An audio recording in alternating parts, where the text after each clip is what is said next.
Graças a Deus. Minha amiga, meu amigo, na autoridade do nome do Senhor Jesus, que carrega o nome do Senhor Jesus, nós abençoamos a sua vida, a sua casa, a sua família, o seu trabalho, o trabalho de suas mãos, desde que sejam mãos limpas. Seja abençoada, seja abençoado. Em o nome glorioso e poderoso do Senhor Jesus. E se você crer, diga amém e graças a Deus.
Pois é, minha amiga, meu amigo ouvinte, nós queremos começar a falar sobre a vontade de Deus.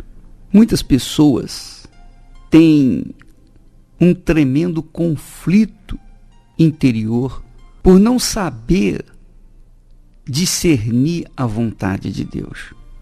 Como pedir a Deus algo que não se tem certeza de ser da sua vontade? Parece que esse é o maior dilema dos cristãos, porque não querem errar, não querem pedir nada além daquilo que seja da vontade de Deus, não é verdade? Você está me ouvindo nesse momento e deve, obviamente, estar concordando comigo. Às vezes, o excessivo zelo em fazer a vontade de Deus, muitas vezes leva o cristão a minimizar sua fé, a ter a sua fé debilitada. E a gente não pode ser nem excessivamente para um lado, nem excessivamente para o outro. A gente tem que estar no equilíbrio. O equilíbrio da fé é algo extremamente importante para que nós possamos alcançar os seus benefícios. Mas o fato é que a vontade de Deus sempre é o que ocupa o primeiro lugar em nossos corações, em nossos desejos, não é verdade? Das pessoas que são sinceras, as pessoas que são convertidas, nascidas de Deus, as pessoas que são nascidas do Espírito Santo, elas têm esse desejo de primeiro fazer a vontade de Deus. Muitas pessoas dizem, eu quero me casar, mas eu quero me casar com uma pessoa que seja da vontade de Deus. Às vezes, ela fala assim, de boca, mas no íntimo ela casa com o primeiro que aparece. Essa é a realidade. Mas muitas pessoas sinceras, e isso é importante, muito importante, pessoas de Deus, querem porque querem fazer a vontade de Deus, sobretudo.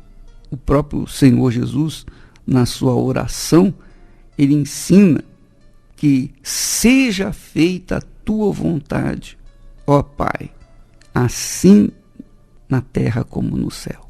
Então a vontade do Pai seja feita. Jesus era a expressão da vontade do Pai. E ele orou dizendo, eis que venho fazer a tua vontade, meu Pai. Então a vontade de Deus é algo inerente à pessoa que é filha, ao Filho, né, de Deus. Porque só o Filho conhece o pai, a filha conhece o pai, e o pai conhece o filho e a filha. E quando eles se conhecem, obviamente, então o filho ou a filha quer agradar o pai. E nesse desejo de agradá-lo, então quer fazer a sua vontade. Mas o problema é qual é a vontade de Deus? Será que fulano é a vontade de Deus para a minha vida? Será que Beltrano, Cicrano? Será que eu devo fazer isso? Devo fazer aquilo? O que é a vontade de Deus para a minha vida? Eu tenho vontade de fazer a obra de Deus, mas ao mesmo tempo eu fico pensando, não seria mais conveniente para a obra de Deus que eu venha me formar e venha ajudar em outra área, na área, por exemplo, da advocacia, na área de engenharia, da área da medicina? O que Deus quer de mim? Eu me lembro que quando jovem, convertido, eu estava fazendo o vestibular, o pré-vestibular, e eu não sabia, meu Deus, o que eu faço? Engenharia, matemática, o que eu vou fazer? Estatística. Então a gente fica um pouco desbaratinado, fica desorientado, porque a gente quer fazer a vontade de Deus. E como é que a gente vai descobrir? Como saber o que é e o que não é da vontade de Deus? Como discernir a vontade de Deus para a nossa vida? Uma coisa, minha amiga e meu amigo ouvinte, eu sei. Quando há fé inteligente, a pessoa toma posse também do que Deus quer da vida dela. Obviamente, quando a pessoa tem uma fé emotiva, então ela tem conhecimento da vontade dela, vestida da vontade de Deus. Entende o que eu quero dizer? Quer dizer, aparentemente é a vontade de Deus, mas no fundo é a vontade dela. No fundo é a vontade dela. E a verdade é que, por exemplo, apenas a título de exemplo, Jesus passou em frente à coletoria onde estava Mateus. E Jesus olhou para aquele homem e disse: segue-me. Na mesma hora, Mateus deixou a coletoria, que era um posto de valiosa atividade, porque ele ganhava muito dinheiro. O coletor de impostos naquela altura era uma pessoa muito importante, embora fosse odiado pelos judeus, mas era uma pessoa extremamente bem-sucedida, porque era um fiscal do governo. Então, quando Jesus disse: segue-me, Mateus não titubeou. Diz a Bíblia que ele imediatamente deixou o seu trabalho importante e que lhe dava condições econômicas excelentes. Ele deixou tudo para trás e seguiu Jesus. Os evangelhos e nem as cartas apostólicas falam muito a respeito de Mateus, senão citam-no como um dos apóstolos. Mas você não tem acesso a nenhum escrito de Mateus. Mas Mateus foi um dos apóstolos que teve a incumbência de escrever o primeiro evangelho, o evangelho de Mateus. Quer dizer, onde se prega o evangelho, por todo o tempo, o nome de Mateus está em destaque, embora não tivesse feito milagres, embora não tivesse tido uma participação assim efetiva no ministério da fé. Mas foi um homem que serviu para escrever o evangelho. Então Jesus, certamente, o Espírito Santo, Jesus chamou aquele homem, ele deixou tudo e seguiu em frente. Ainda que não fizesse milagres, ainda que não pregasse o evangelho ou alguma coisa dessa natureza. Eu creio que ele pregou o evangelho, mas não há registros a respeito do ministério de Mateus. Mas ele serviu para escrever o livro, o primeiro evangelho do ministério da vida e ministério do Senhor Jesus.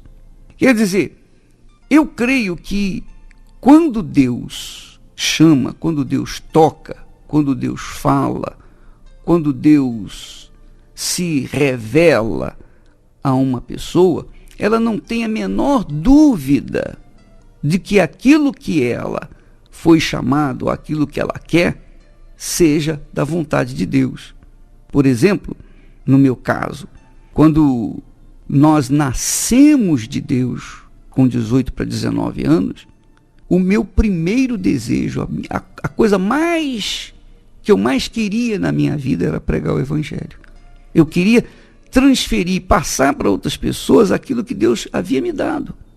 Então, já com 19 anos, eu queria pregar o Evangelho, mas eu não estava em condições de fazê-lo. Eu não estava em condições de fazê-lo. E depois, mesmo recebendo o batismo com o Espírito Santo, eu era preterido, eu era excluído. Não achei quem me desse apoio, não achei quem me ajudasse, quem estendesse a mão e me desse um apoio. Muito pelo contrário, só encontrei pedras. De forma que só com 30 anos, depois dos 30 anos, é que nós começamos o nosso trabalho. Quer dizer, 11 anos depois de termos convertido. Então, enquanto isso, nós entramos na Universidade de Matemática, estudamos na Universidade Federal Fluminense, nós estudamos na Escola Nacional de Ciência e Estatística. Quer dizer, nós trabalhávamos e estudávamos e estávamos, quer dizer, cuidando da nossa vida, mas com o coração abrasado para pregar o Evangelho. Então, enquanto nós estávamos tratando da nossa vida cotidiana, dentro de nós havia uma chama, um fogo que estava ardendo. Mesmo assim, nós não tínhamos como fazer a obra de Deus, porque não havia uma chance, não havia uma brecha. E a verdade, minha amiga, meu amigo ouvinte, é que enquanto nós vivemos nessa fase, né, de tomar uma decisão para fazer a vontade de Deus, para seguir aquilo que Deus nos chamou, pelo qual o Senhor nos chamou, porque quando Ele chama alguém, quando Ele salva, quando Ele faz nascer de novo uma pessoa, Ele tem um objetivo para essa pessoa. Ele tem um objetivo. Ele não salva ninguém para ficar como bola na árvore de Natal, enfeitando a árvore de Natal. Não, ele não é para enfeite. Quando Ele nos salva, quando Ele nos faz nascer de novo, Ele tem um objetivo. Ele tem uma tarefa para cada um de nós, um projeto, um plano para a nossa vida. Então, você tem que ter essa consciência e saber o que está queimando dentro de você, o que está atuando dentro de você de forma incisiva. Discernir essa voz que está falando forte dentro de você. Agora, não confundir com a voz da emoção. Não confundir com a voz da emoção. Porque a voz da emoção nos leva a tomar uma medida de fé emotiva, que, obviamente, não traz benefício. Eu já experimentei isso. Eu já experimentei esse tipo de coisa. Eu usei a fé emotiva achando que aquela minha fé era a voz de Deus.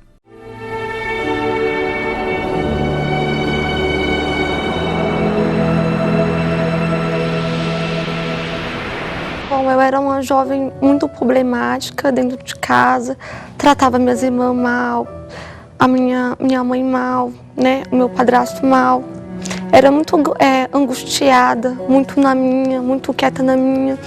Enfim, brigava na escola, respondia os professores. Onde eu vinha, eu sempre armava confusão, né? Porque dentro de mim era aquele pensamento, minha família não se importa comigo, então tanto faz. Queria sempre chamar atenção com brigas dentro da escola, para minha mãe até lá e resolver, para me dar um pouquinho, né, de atenção.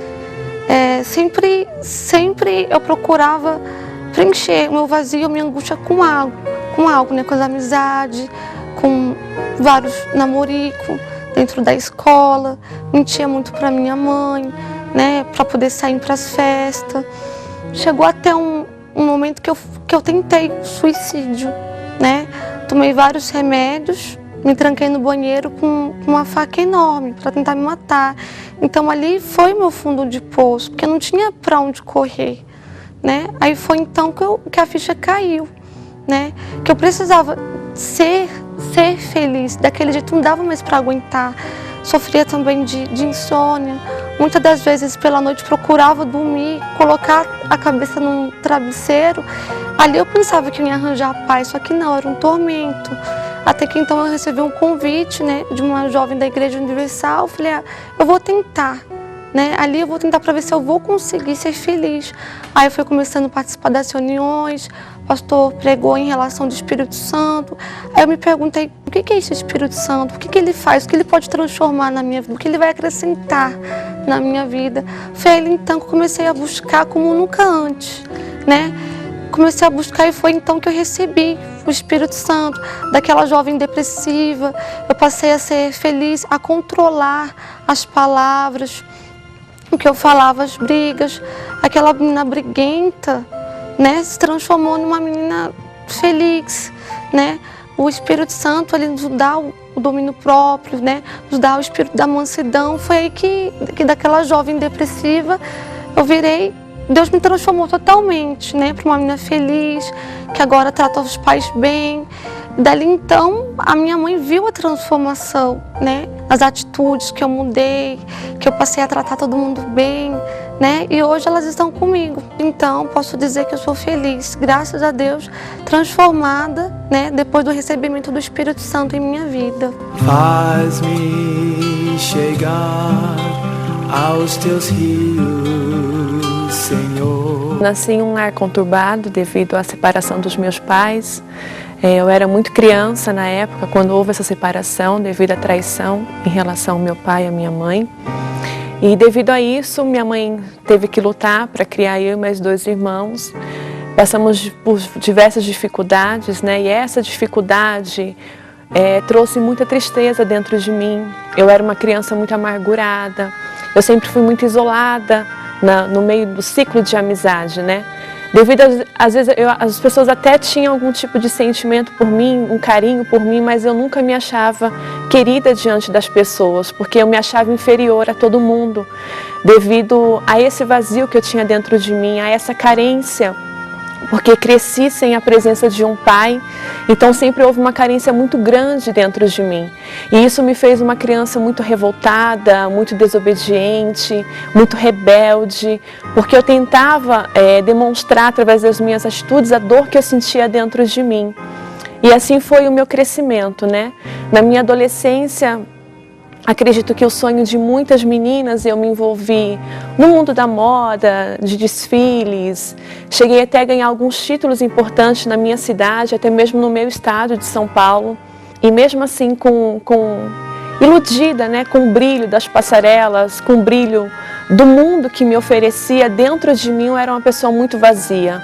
Eu chegava dentro de casa, na hora que eu ia me deitar, batia a tristeza, batia a solidão. Nem os aplausos que eu recebia quando estava desfilando, quando estava me apresentando em algum evento, não satisfazia a tristeza que eu tinha dentro de mim. Embora rodeada de muitas pessoas, mas sempre me sentia sozinha. A minha vida sentimental também era totalmente arrasada. Quando eu amava, não era amada, não era correspondida.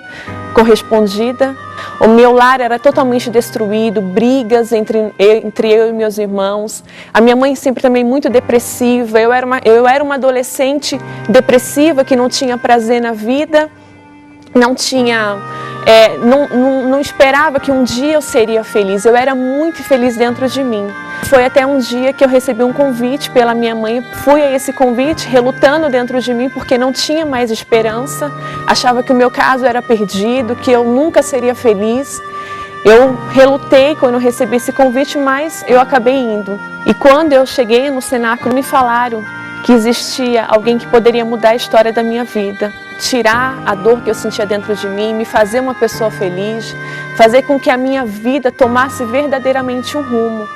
E essa pessoa era o Espírito Santo. O Espírito Santo, ele era a pessoa que ele tinha o poder para fazer essa transformação na minha vida. Poderia dar felicidade que eu busquei em tantos lugares e eu não encontrei. E realmente o Espírito Santo, ele pôde trabalhar dentro de mim. O Espírito Santo, ele se apossou da minha vida, porque dentro de mim havia uma sede tão grande de...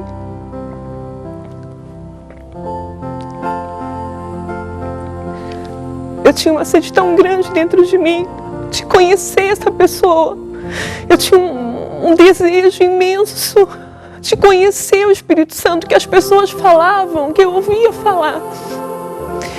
E eu busquei incansavelmente. E eu criei de todo o meu coração. Eu lembro que aquele dia foi o dia mais importante da minha vida. Que eu reconheci que eu não era nada. Eu reconheci o quanto eu era pequena diante do Espírito Santo que estavam me apresentando. Eu reconheci o quanto eu precisava dele, o quanto eu dependia dele. E nesse momento, quando eu pude expor para ele esse meu desejo, naquele mesmo momento ele se apossou da minha vida. Ele entrou dentro do meu corpo. Ele tomou conta do meu coração, Ele tomou conta das minhas atitudes, Ele tomou conta dos meus pensamentos. Tudo dentro de mim começou a ser mudado, ao ponto das pessoas que conviviam no meu dia a dia começaram a me ver diferente. As pessoas não imaginavam, porque tudo em mim mudou, as minhas atitudes, as minhas reações nos momentos difíceis eram diferentes, as minhas vestimentas começaram a ser diferentes, as minhas atitudes, o meu falar, os meus pensamentos, tudo começou a ser diferente dentro de mim. Embora eu vivesse no mesmo mundo, e consequência disso, tudo na minha vida mudou. Tudo, eu posso dizer que tudo por completo. E o mais importante para mim, por mais que eu tenha alcançado muitas coisas, o mais importante foi essa mudança dentro de mim. Hoje eu tenho a minha vida sentimental, uma pessoa que não tinha perspectiva de ter um casamento, hoje eu sou casada. Vai fazer 10 anos que eu estou casada, sou muito bem casada, sou muito feliz no meu casamento. A minha família também foi totalmente restaurada. Hoje há harmonia, hoje há alegria, hoje há paz, hoje há carinho, hoje há amor entre eu e meus irmãos e a minha família. Minha mãe hoje é uma pessoa totalmente diferente, todos estão na presença de Deus.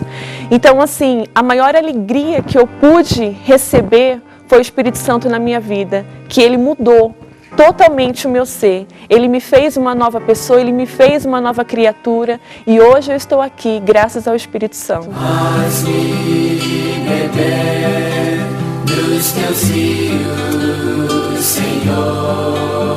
Eu gostaria de deixar aqui o convite para você participar nesta quarta-feira da reunião especial à Noite da Salvação aqui no Templo de Salomão, que, aliás, o Templo de Salomão é um templo, é um lugar que Deus escolheu para todas as pessoas de todas as religiões. Qualquer que seja a sua religião, você pode vir participar, você pode usufruir os benefícios da fé viva no Deus vivo aqui no Templo de Salomão. Você é católica, é espírita, você é evangélica de outra denominação, você é messiânica, você é filho de santo, pai de santo, não importa o que você é. O que importa é que você é gente, você é alma.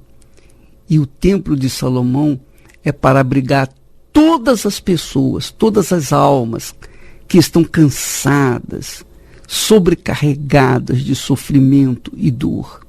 Você que pode vir, então, nesta quarta-feira, às 8 da noite, aqui no Templo de Salomão. Claro, eu falo 8, mas a reunião começa às 8, mas você deve chegar até 7:30 da noite, tá bom? Deus abençoe a todos e até amanhã, em nome do Senhor Jesus.